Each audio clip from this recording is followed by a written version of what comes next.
Hey Anna, so one of the things that I really love about books and this project that we're doing together is that for me, books have never existed in isolation.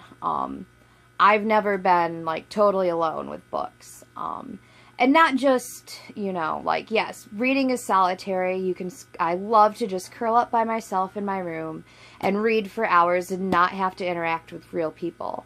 But reading is also really social too, talking about the books and sharing book suggestions. So that's something that I've really loved about books and that's really enriched my reading life is listening to other people and what they're reading and what they enjoy.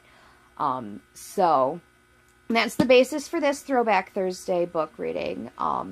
These were books. I have two books by the same author. They were suggested to me, I want to say I was in 5th or 6th grade, by Brianna from our neighborhood. She read these first, and she talked about them, and I read them then, and I really enjoyed them, enough so that I, remembered that I read them, which, when you read as many books as we have, that gets kind of hard. I cannot list every single title I've ever read. So when I was at Hooked on Books this last week, and I saw these two I knew I had to get them just because they're wonderful.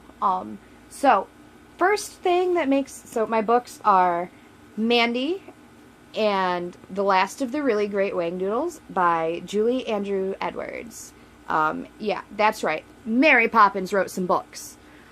So that's the first thing that just makes them awesome is, okay, celebrities writing books isn't really a new thing these days, but these books are older, so it was kind of more, but they're also just really well done. I mean, it's Julie Andrews who did them, so they're awesome.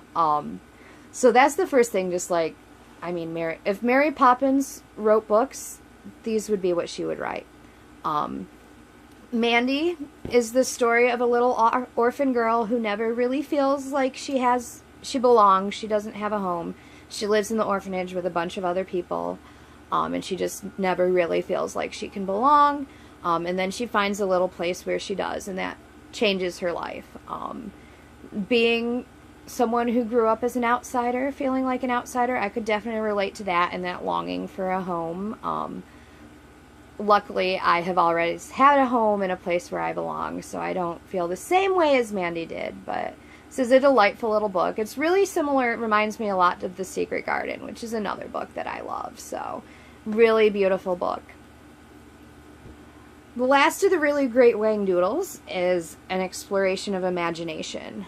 A Wangdoodle is not a real supposed creature, but it is, and these children meet this professor who takes them to the land of the Wangdoodles to try to find them, and it's all experienced through their imagination. So it was really cool, a little bit Roald Dahl-esque in some aspects of the creatures and the things, and I'm not just saying that because I know in the movie there's a line about Wangdoodles. That's just fun to say, Wangdoodle. But yeah, so it's a really great book, really fun. Even as an adult, I enjoyed rereading both of these, so if you're looking for something to read, they're kids' books. I was able to get through them both in 2 hours each, so nice, light, fun. I really love them. They both get 5 stars.